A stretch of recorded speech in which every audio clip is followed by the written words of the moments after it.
তুমি এটা বুঝবা যখন তোমার যখন তোমার বয়স ভারী হবে, যখন তোমার সন্তানের জন্ম হবে, যখন তোমার সন্তান এই মেধা কোঠার বিভেদের মধ্যে পড়বে, তখনই তুমি বুঝতে পারবা যে তুমি কি ক্ষতিটা করে গেছো। তুমি কি ক্ষতি করে গেছো। তোমাকে বাবা বলে ডাকবে আর বলবে যে বাবা, তুমি যাদের বিরুদ্ধে কথা বলেছো আজ সেই জন্যই আজকে আমার চাকরি হলো না। তুমি যদি সেই দিন ছাত্রদের পক্ষে থাকতে, তাহলে আজকে আমার চাকরিটা হয়ে যেত। একই নাম্বার পাওয়ার পরেও কোঠার জন্য তুমি চাকরিটা পাবে না। একবার চিন্তা করে দেখো, একবার চিন্তা করে দেখো যে তুমি কি করতেছো। দুনিয়া তোমাকে সহজে কোনো কিছু দিবে না, কিন্তু জোর করে কোনো কিছু নিও না।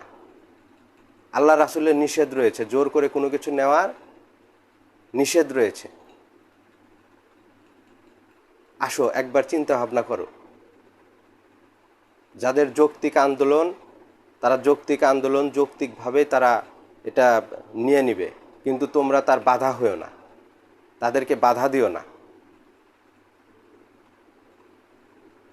আসসালামু আলাইকুম ওয়া রাহমাতুল্লাহি ওয়া বারাকাতুহু।